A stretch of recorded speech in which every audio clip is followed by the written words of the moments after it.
शब्द गुणकम आकाश। आकाश से किम लक्षण कतिविधं च। आकाश का क्या लक्षण है और वह कितने प्रकार के हैं। तो अगर शब्द गुणकम आकाश, शब्द गुण वाले का नाम आकाश। यह गुण शब्द क्या है, शब्दों गुणों यस्य कब प्रत्यय हुआ है, बहुवचन समास है। शब्दों गुणों यस्य, ये शब्द गुण। तो गुण शब्द देने की जरूरत है, शब्द गुण होता ही है। क्या कहेंगे ऐसा नहीं, मीमांसा शब्द को द्रव्य माना गया, जिनमें व्यावर्तन कर लिए शब्द गुण आना जरूरी। अतः शब्द गुणवत्तम इत्यर्थ, शब्द गुणवत्तम आकाश से लक्ष्य, शब्द गुण वाला। असंभव वारणाय शब्द गुण उभयम भव। असंभव असंभव से वारण करने के लिए शब्द और गुण ये दोनों शब्दों को देना आवश्यक हो गया। ऐसे पदकृति का क्या है। नीचे एक नंबर टिप्पणी में कहा शब्द से द्रव्य द्रव्यत्वम बदला मीमांसिका नाम अपाकरणार्थम गुणपदम न तो गुणवत्तम लक्षण घटकम प्रयोजनाभाव के। इसे गुण ये शब्द लक्षण में देने की कोई जरूरत नहीं है। गुण शब्द देना इसका कोई विशेष प्रयोजन हमें नहीं रहा। यदि कोई गुणवत्तम लक्षण, ये कोई लक्षण थोड़ी है सभी में ऐसे बन जाए सामान्य, है ना। तो इसलिए लक्षण नहीं बनता। गुणवत्ता तो द्रव्य का लक्षण हो सकता है, आकाश का नहीं। गुणवत्ता है, द्रव्य सामान्य है, तो आकाश का थोड़ी लक्षण बनेगा ये, इसलिए असंभव दोष है। तो शब्दवत्तम कहो तो लक्षण ठीक है, शब्दवत्तम आकाश का। गुण शब्द लक्षण के अंदर रखने की कोई आवश्यकता नहीं। जैसे पहले आपने नहीं रखा गंधवत्तम, यानी गंध गुणवत्तम का क्या है, गंध गुणवती ऐसे नहीं कहा, कोई स्पर्श गुणवती ऐसे नहीं कहते हो आप। किंतु आप जो कह रहे शब्द का गुणवाचक अधिकरणवाचक छोड़ दिया, परंतु यहाँ पर भी शब्दवत्तम कहने से काम चलेगा। गुण शब्द दिया है कि मीमांसाकारी दृष्टिकोण से दिया हुआ है, जो लक्षण का एक अवयव घटक रूप में स्वीकार करने की आवश्यकता नहीं है। ऐसा कुछ लोगों ने समाधान दिया। सम्यक्ता शब्द गुण उभयम। और आगे गए सत्य एकम विभु नित्यम च, वह एक है आकाश एक, विभु व्यापक और वह नित्य। विभु का क्या कहते, सर्वभूत द्रव्य संयोगी यथा। विभु का मतलब क्या है, सर्वभूत द्रव्य संयोगी, सकल मूर्त द्रव्यों का। मूर्त किसको कहेंगे, है ना। एक शब्द ऐसा लक्षण में उसमें दूसरे शब्द ऐसा रख दिया और उसको नहीं जानते दर्द कैसे करो। क्रियावत्तम मूर्तत्व, क्रियावत्तम क्रिया वाला जो भी द्रव्य पदार्थ उसको हम कहते मूर्त। ऐसे सकल मूर्त द्रव्यों के साथ संयोग कर लेने वाले का नाम विभु होता है। ऐसे कौन है, आकाश। जितने भी क्रियावान पदार्थ के संसार में ये सब आकाश में ही रहकर क्रिया का उत्पादन कर रहे हैं, अगर आकाश के साथ इनका संयोग अवश्य है।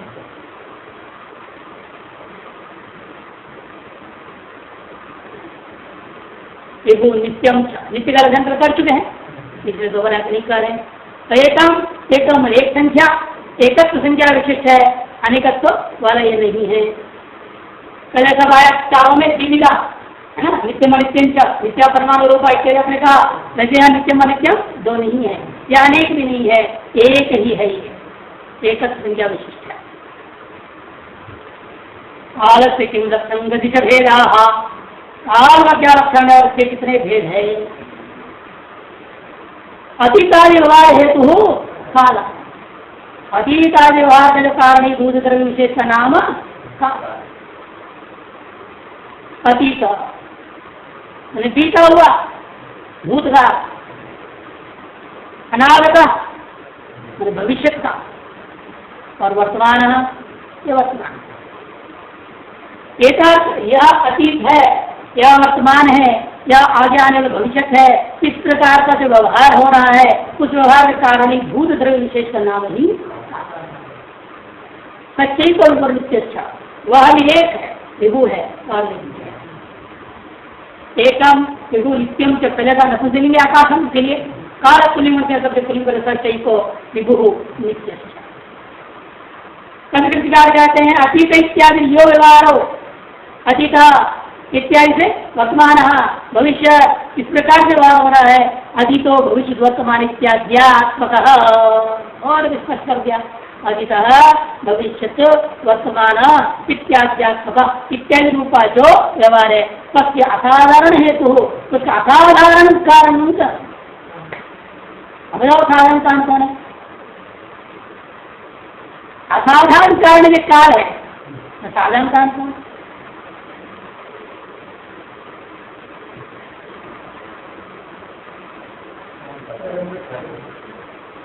कौन कौन होते साधन? खुद काल भी साधन कारण होता है सारे जगत का, लेकिन अतिसारी व्यवहार प्रति असाधारण कारण होता है, बाकी सबके प्रति वो साधन कारण। कालोदेश प्रागभाव ईश्वर इच्छा ज्ञान यत्ना प्रतिबंधका भावश्च दृष्टि साधारण, ये साधारण कारण। कालो देश प्रागभाव, काल देश प्रागभाव, ईश्वर इच्छा ज्ञान यत्न, ईश्वर की इच्छा, ईश्वर का ज्ञान, ईश्वर का यत्न, प्रतिबंधका भावश्च अदृष्टि साधारण, प्रतिबंधका भाव और अदृष्ट, ये है काल देश प्रागभाव, प्रतिबंधका भाव, अदृष्ट, ईश्वर इच्छा, ईश्वर ज्ञान, ईश्वर आठ आपके साधारण कारण है। कालो देश प्रागभाव ईश्वर इच्छा ज्ञान यत्ना प्रतिबंधका भावश्च अदृष्टि साधारण। और मैं छह भी बोल सकते हैं, ईश्वर इच्छा, ईश्वर ज्ञान, ईश्वर का ईश्वर के गुण विशेष है ना। ईश्वर गुण विशेष नाम एक ले लो उसको, तो दो घटेगा ना, तो छह हो जाएगा। ये साधारण कारण हो गए। और तो काल के अतीत व्यवहार हो रहा है, वर्तमान व्यवहार हो रहा है, इस स्थिति में आपने क्या कहा? काल को असाधारण काम कह दिया। जब काल आसान कोटि में चला गया, आसान काल कोटि में चला गया, एकादश विभाग में साधारण काल कौन होंगे? तो बाकी सब देश का भाव हो जाए, बाकी सब इसके प्रति साधारण काल रहेंगे।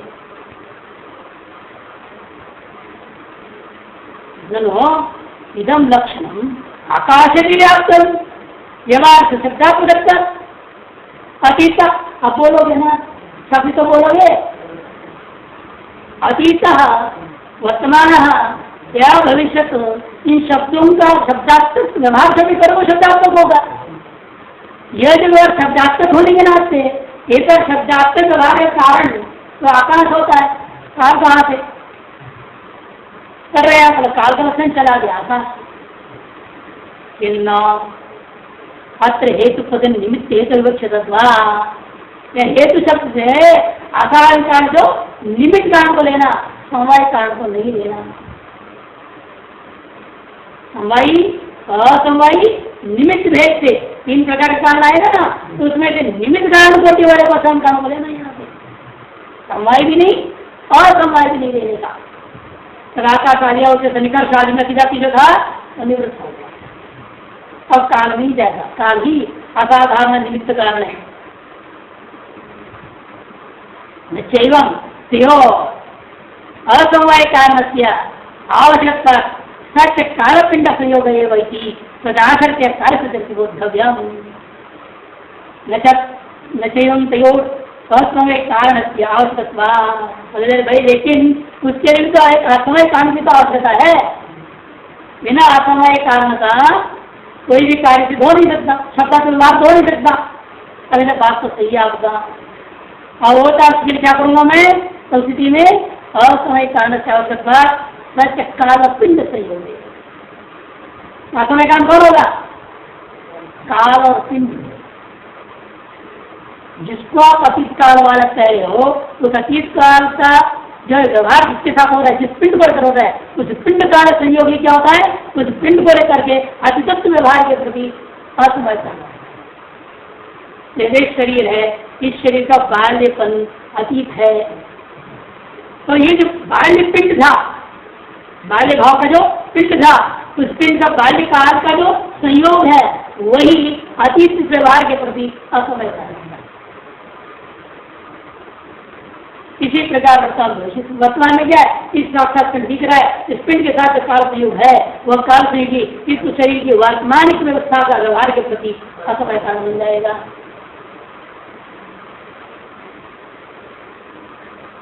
इसलिए वही तदा संकेत काल सिद्धि और काल का समय का आश्रित कर भी आप काल का प्रति अनुमान कर सकते हैं।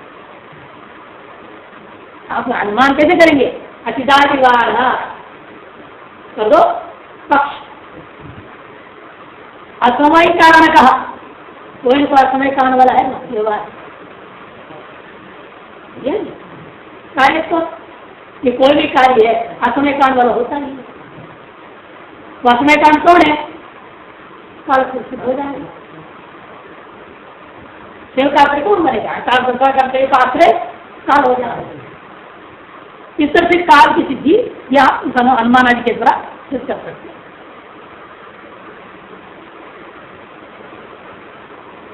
दिशा किम लक्षणम प्रतिविधा था, दिशा का क्या लक्षण है और वो कितनी प्रकार की है? तो ऊपर रह गया हम तो बिरला में घुस गए। चल व्यवहार हेतु से लक्षण से घटे जुरार कंटकाल घाटे अतिव्याप्ति नवाच्यन। व्यवहार हेतु कितना ही लक्षण करो, अतीत आदि ये सब घटा, अतीत आदि शब्द निकाल करके संस्कृत क्या कह रहे हैं? व्यवहार हेतु लक्षण करोगे घट अयन घट, ये व्यवहार हुआ। इस व्यवहार का कारण कौन है? घट में अयन घट व्यवहार के प्रति कारण होता है। तो पिंड जिसे कहते हैं अयन प्रकार के व्यवहार का कारणीभूता। और यदि उच्चारण पर व्यवहार लोगे तो उच्चारण पर व्यवहार लोगे तो कंठ का कारण बनेगा। व्यवहार सामान्य के प्रति घट का उच्चारणात्मक व्यवहार अयन घट इत्यादि उच्चारण हुआ, इस व्यवहार के प्रति कारण ढूंढोगे तो कंठ का विकास में कारण हो जाएगा। उसमें अतिव्याप्ति निवारण करने के लिए आपको क्या करना पड़ा? अतीतादि सामान्य व्यवहार नहीं लेना, अतीता व्यवहार विभुत्वेशा। और दूसरा ये संयोग का जो वैसे भी अतिव्याप्ति नहीं होगा, सीधा विभुत्व को विशेषण में जोड़ दो, विभुत्व क्षति कह दो। आपने घटादी या संयोग वगैरह क्या होता है? अव्याप्त वृत्ति। घट गया है अव्याप्त वृत्ति वाला वस्तु, व्यापक तो है नहीं, समुद्र संयोगी नहीं है वो, अतः उसमें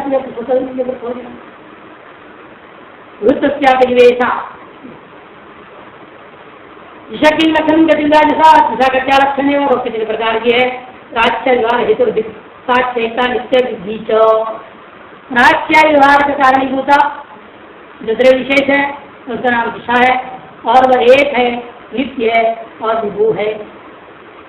यम प्राची, यम अवाची, यम प्रतीची, यम उदीची इत्यादि व्यवहार असाधारण कारण दिग्गता। यह प्राची मैंने पूर्व है, यह अवाची मैंने दक्षिण है, यह प्रतीची मैंने पश्चिम है और यम उदीची मैंने उत्तर है। इस प्रकार का इत्यादि और भी अवान्तर दिशा ऊपर दिशा ले सकते हो, जैसे दिशाएं हैं इत्यादि व्यवहार के कारण होता जो द्रव्य विशेष का नाम दिग्ग है। हेतु दिग्ग माने परिवर्तिकार कहते हैं हेतु दिक् व्यवहार को बैठा प्राच्य विभाग पूरा सब हटा लो। हेतु दिक् इतना यदि कहोगे परमाणुवाद वो भी कारण है, कारण तो कह लिया, कारण तो जिसको सब निकल जाएगा। परमाणुवाद सारी चीजें कारण है, सब में व्याप्ति हो जा रहा है। निवारण करने प्राच्य और प्राच्य हेतु शब्द है तदाश्रय आकाश पूर्वक, उसमें क्या निवारण करने के लिए आकाश निवारण असाधारण हेतु कहना। असाधारण में भी फिर निमित्त रूपाधान कांड देना, नहीं समय कांड में विभक्ति हो जाएगा। इत्यादि दोष निवारण पूर्वक समझ जाना है। और छोड़ कर इसको आत्मा किम लक्षणम कति विधक्ष। आत्मा का क्या लक्षण है और वह कितने हैं, कितने प्रकार के हैं? ज्ञानाधिकरणम आत्मा सद्विविध जीवात्मा परमात्मा चेति तत्रेश्वर सर्वज्ञ परमात्मा एक एव जीवस्व प्रतिशतम भिन्नो विभो नित्यश्च। ज्ञानाधिकरणम आत्मा, कहते ज्ञानाधिकरणम आत्मा,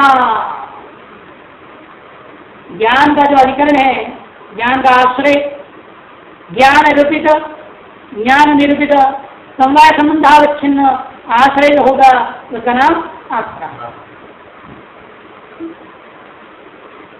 ज्ञान निष्ठ गुणता निरूपित, ज्ञान निष्ठ गुणता निरूपित, ज्ञानत्वावच्छिन्न ज्ञान निष्ठ गुणता निरूपित समवाय संबंधावच्छिन्न आश्रयतात्वत्वम आत्मलक्षण। ज्ञानत्वावच्छिन्न सगल ज्ञान में रहने वाली गुणता, गुण का ही कारण आधार बनेगा, आश्रय बनेगा द्रव्य, एकार्थ गुण का से निरूपित समय संबंध से अवच्छिन्न जो आश्रय होता है उसी का नाम आत्मा।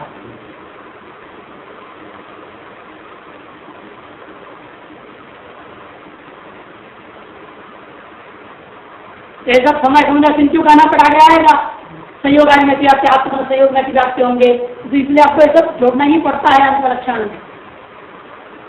ऐसा वाला जो आत्मा का ज्ञान का अधिकार है, ज्ञान रूपी आत्मा नहीं है वेदांति के समान। वेदांति है ज्ञानम आत्मा है जो सत्यम ज्ञानम अनंतम ब्रह्म, एक नहीं वहाँ ज्ञानम में अर्थाधिक तुम व्याकरण नहीं पढ़ा है, पढ़ा तो भूल गया होगा। एक अर्थाधिक सूत्र आता है व्याकरण में, वो भी शानदार सूत्र, वेद नहीं प्रयोग होता है, वो अधिकरण अर्थ में अच्छे मत अर्थ में अच्छे मत होता है ना, गुणत्वत्म जैसे करते गुणवत्त, वैसे ज्ञानवत् की जगह पर मतुब की जगह अच प्रत्यय हुआ। आज का और होता ज्ञान वह संज्ञा नकार प्रकार लोप हो गया, प्रत्येगाकार मिल गया, ज्ञान बन गया। फिर देखने में प्रकृति रह गया, लेकिन आप क्या हो गया ज्ञानाधिकरण मतुवर्त है। इसे आदि ज्ञानम का ज्ञानाधिकरण नहीं रहना, सत्याधिकरणम ज्ञानाधिकरणम अनंतत्वाधिकरणम सत्यम में कभी ज्ञानाधिकरण अर्थ लेता और क्यों नहीं हो सकता होगा जवाब। हम कहेंगे स्वर देख लो, यदि आज प्रत्यक्ष स्वर होना चाहिए कि तो अंतर्जात था, अंतर्जात है नहीं, सत्यम ज्ञान अंत ज्ञानम वो अंतर्जात है। अतएव जो है अर्थ प्रत्यय नहीं है, वेदांत जवाब देगा व्याकरण दृष्टिया। अपने अपने दो सब्जेक्ट से या अपने आप घर में मानेंगे और ज्ञानाधिकरण मानेंगे तो मानो है कोई बात नहीं। ऐसा ज्ञानाधिकरण जो आत्मा दो प्रकार का है, एक का नाम जीवात्मा, दूसरे का नाम परमात्मा। पहला बताया जीवात्मा को, पहले बताया परमात्मा को, लेकिन आगे क्या कर रहे हैं, पहले परमात्मा को बताएंगे फिर जीवात्मा को, उल्टा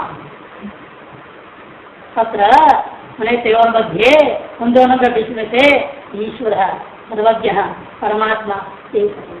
तो परमात्मा है वो एक ही है, एक परमात्मा होते नहीं। और परमात्मा कैसा है, वह सर्वज्ञ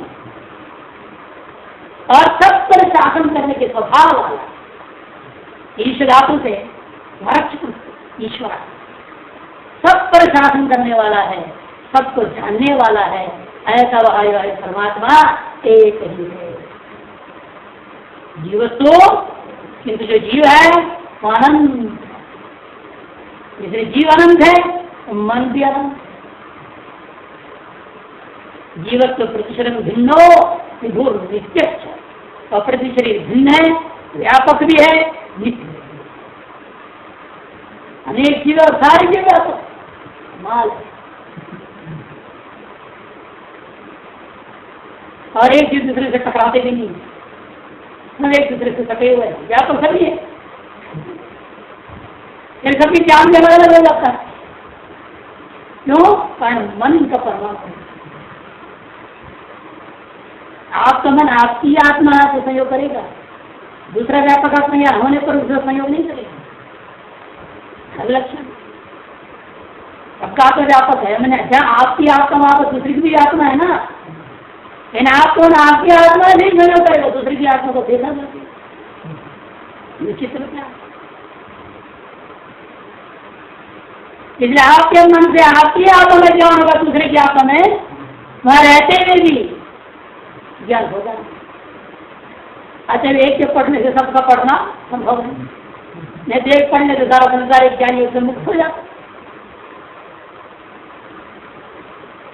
इसलिए गौण मन को परमाणु रूप मानना पड़ा। और प्रति शरीर भिन्न भिन्न है, विभु है, नित्य। प्रतिकार कहते हैं भूतलादि वारण ज्ञान यह अपने अधिकरण आत्मा इसे लक्षण करो। अधिकरण भूतलादि में अधिकरण इसमें आपके वारण कर ज्ञानाधिकरण ज्ञान से देना पड़ा। कालादिवारण समय में भूति देयम सकल कार्य के प्रति साधारण कारण रूपेण काल भी अधिकरण बन जाता है। जगताम आश्रय जगत का ही आश्रय काल है तो ज्ञान का भी आश्रय काल। लेकिन कार्य संबंधन आश्रय है, समय संबंधन आश्रय नहीं है। ये समय संबंधावच्छन ज्ञानाधिकरण महात्मा कह दोगे तो काल गति व्यक्ति नहीं होता।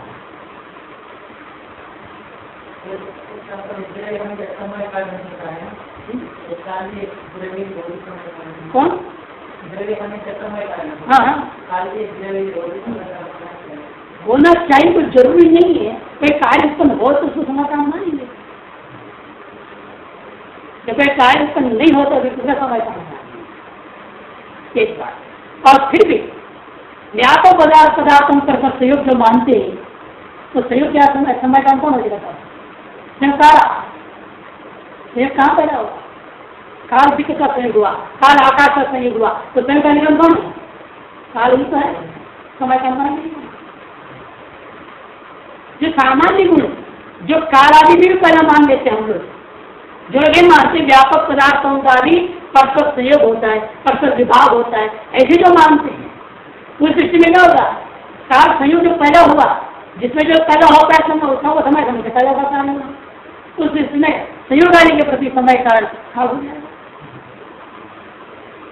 लेकिन कुछ लोग बात सभी सामान्य बात नहीं है, इसलिए हम कह रहे हैं कि जरूरी नहीं है द्रव्य सामान्य द्रव्य जो समय का हो, इसलिए जरूरी नहीं है किसी कोई कार्य पैदा हो गई ही, कोई जरूरी नहीं। तब आप कहेंगे फिर समय का अनुकूल लक्षण नहीं जाएगा।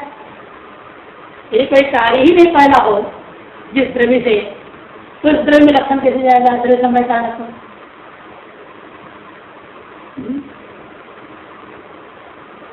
मन है, मन से कोई कार्य पैदा नहीं होता।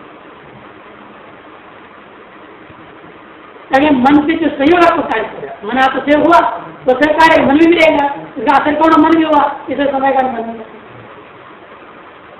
इस तरह से घटाना पड़ता है। सामान्य कारण मान करके तद उत्पत्ति जिसमें हुई है उसी को सब समय कारण मान, तो समय कारण का लक्षण बाहर जाएगा, नहीं तो नहीं।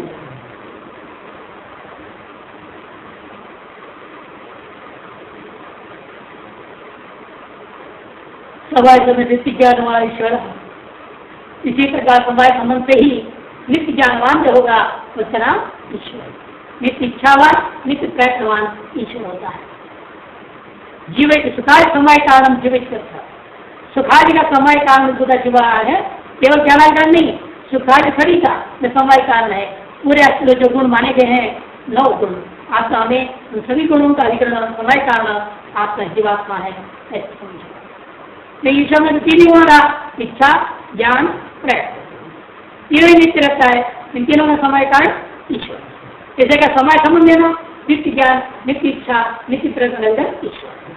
और जीव के लिए पूरा इच्छा प्रयत्न सारे के सारे अनित्य भी, अनित्य सुख अनित्य इच्छा नित्य द्वेष आदि सकल जो 9 गुण माने गए हैं, सब गुणों में समय काम हो जाएगा आत्मा जीवात्मा। मन का किम लक्षण कभी विधन चतुर्थ, मन का क्या लक्षण है और वह कितने हैं, कितने प्रकार के हैं? सुखादि उपलब्धि साधन इंद्रियम मन सत्य प्रत्यात्मनीय तत्पात अनंतम परमाणु रूपम नित्य च। सुखादि उपलब्धि के साधन भूता इंद्रिय विशेष का नाम सुखादि सुख मिलेगा, उपलब्धि मैंने साक्षात्कार, सुख दुख का साक्षात्कार के कारण का नाम जो है मन।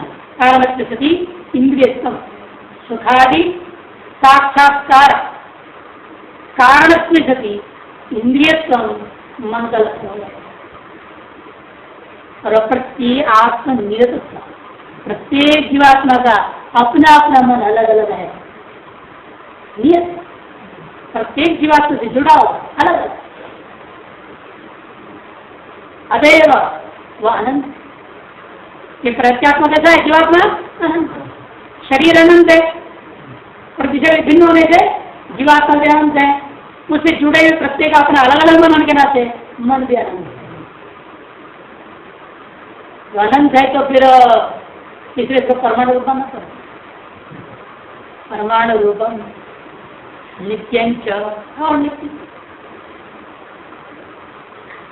ये नित्य यावत मुक्ति पर्यंत ही है नित्यता, मुक्ति काल में ये खत्म ले लेगा, षड इंद्रिया षड विषय सब नष्ट हो जाता है, किस प्रकार उसका दुख को अंदर उसको में ले लिया है, इसे इसका विनाश हो जाता है। सापेक्ष नित्यता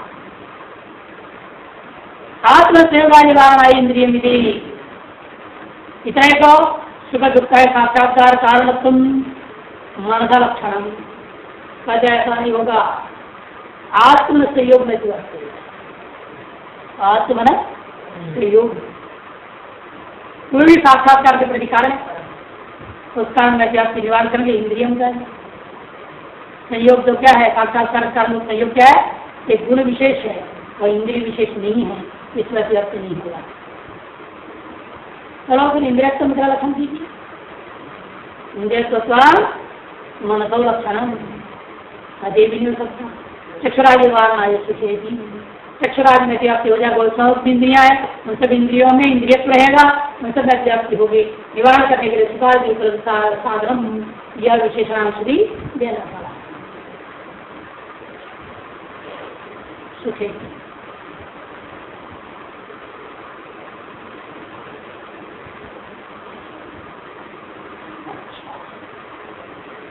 इस प्रकार से द्रव्य के 9 द्रव्यों के लक्षण प्रकरण और विभाग प्रकरण साथ साथ लेकर के मात्र।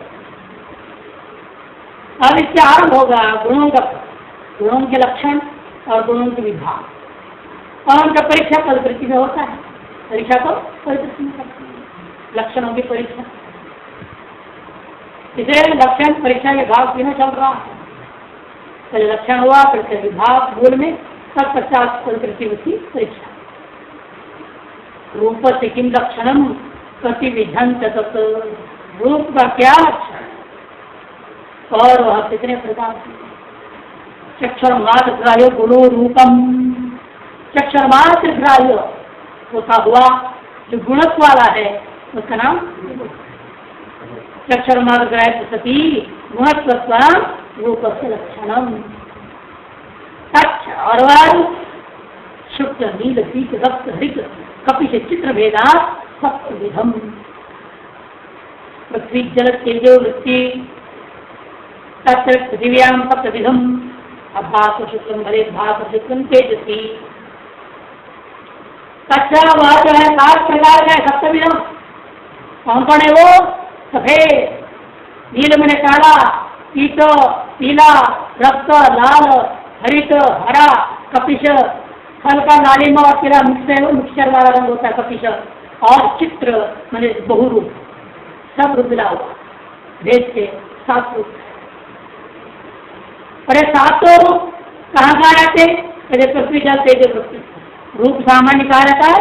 पृथ्वी जल और तेज, वायु में नहीं होता, रूप रहित स्पर्श कर दिया आपने, आकाश में रूप है नहीं। आदि में विशेष होता, कौन सा रूप किसमें रहता है?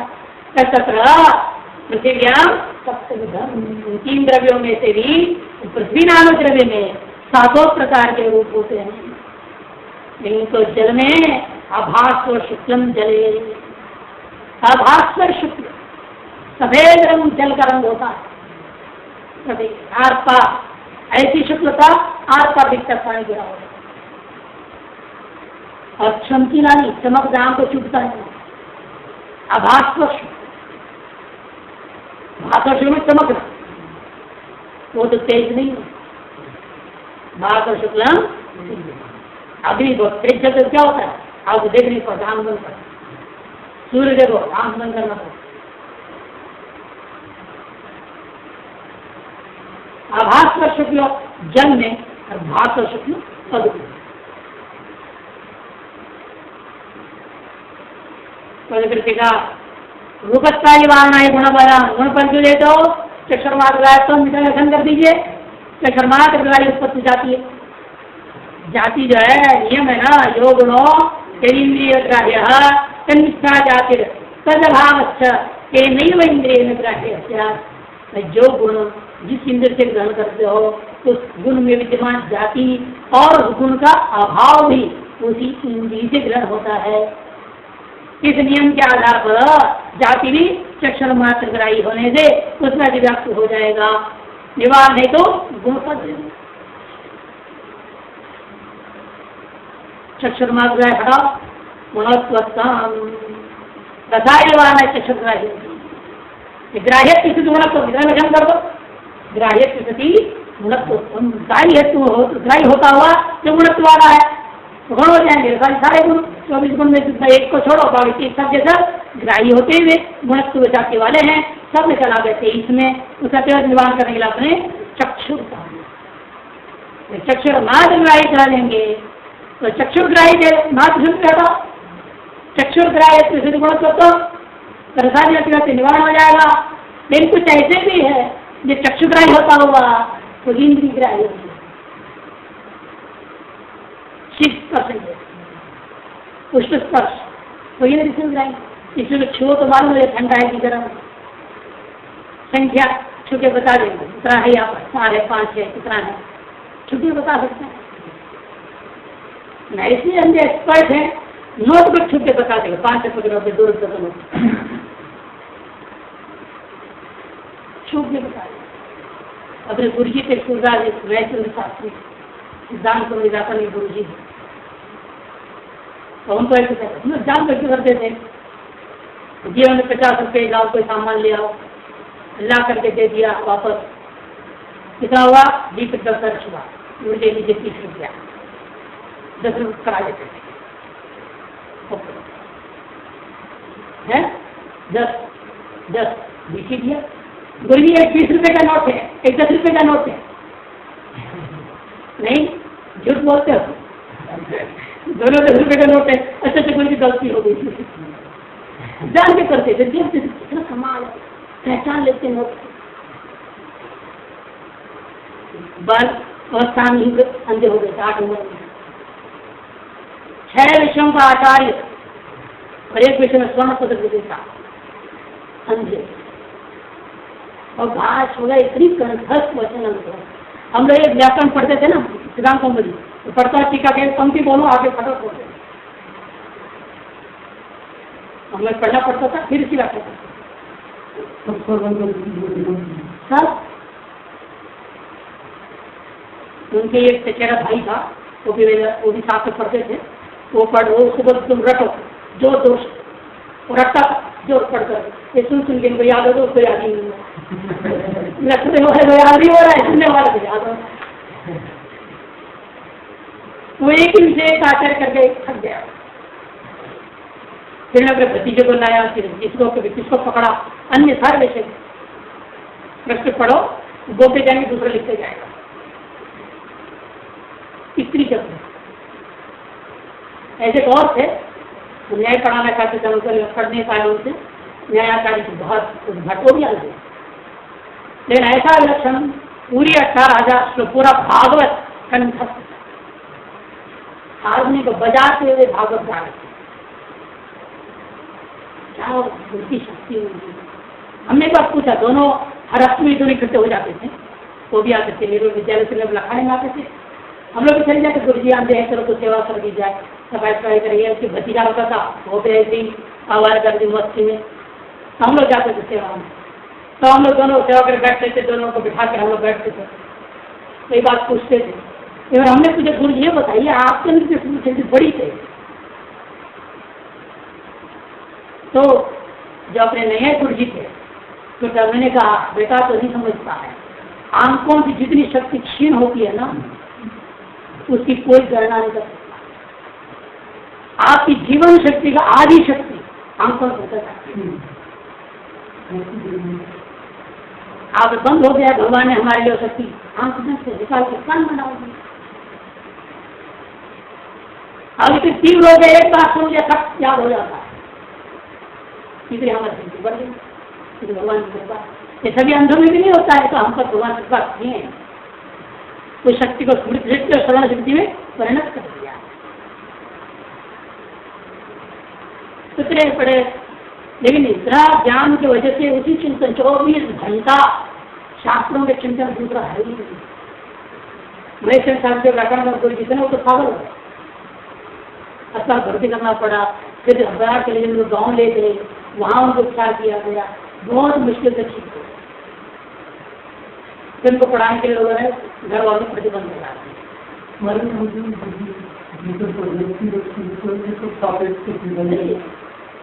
एक प्रतिभा का सदुपयोग होना, ये तो प्रतिभा ही नहीं है, सदुपयोग क्या करोगे मुक्ति के लिए?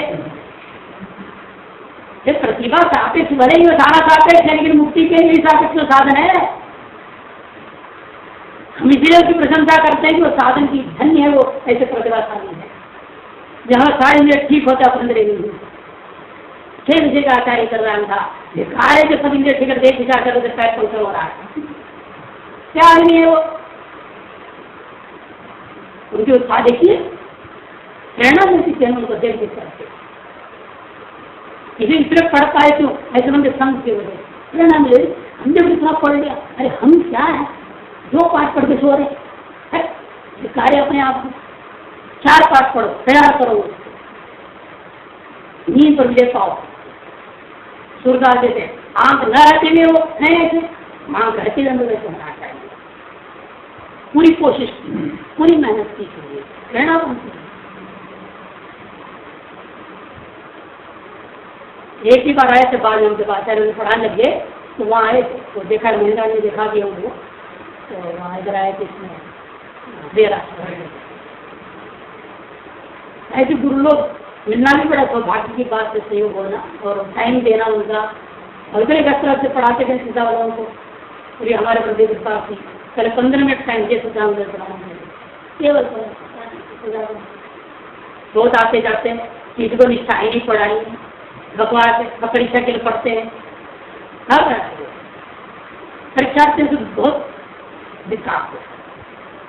इन्होंने शास्त्र का नष्ट कर दिया, एक परीक्षार्थियों की वजह से हमारा शास्त्र नाश हो गया। ये दूसरे लोग उतनी भाग पढ़ते हैं जितने को परीक्षा का काम होता है, शास्त्र का नाश नहीं होती पढ़ाते। सुना नहीं, स्वतंत्र पढ़ता है, परीक्षा नहीं देता है, सब बढ़ाया नहीं चाहिए। यदि पूरी तैयारी करके लाता है फिर पढ़ाए, 2-2 घंटा पढ़ाए, और परीक्षा कैसे नहीं, सवेरे 4 बजे आना पड़ेगा, 3 बजे उठ के नहा धो के भाग करता है। और आप बोलते हम 7 बजे पढ़ने के लिए, वहां ठंडी है, 8 बजे तक कंबल उड़ गया। कहीं तो उठ के आते थे 8 बजे भी, मुँह खुला के तिलक लाते चले आए।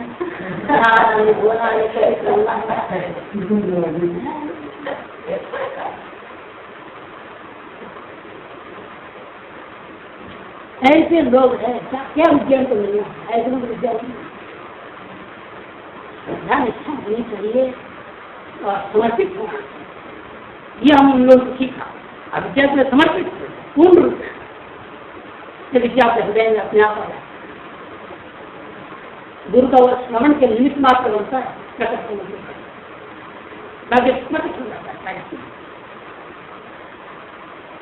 तीसरे यहाँ प्रकार है कि देखो ये चीज है, बात आई किससे, चक्षुर मात्र दुआ है, पर उससे निगरान होता है, रोड निगरान कर लेते हैं। इसलिए मात्र शब्द लेना जरूरी है, नहीं तो संख्या आदि में भी अतिव्याप्ति हो जाएगा। जब चक्षु मात्र ग्राह्य नहीं है, चक्षु ग्राह्य अधूरे होते हुए बस स्वगिंद्र ग्राह्य भी है, उनमें अतिव्याप्ति निवारण करने के लिए मात्र शब्द संख्या निवारण आया मात्र पदाम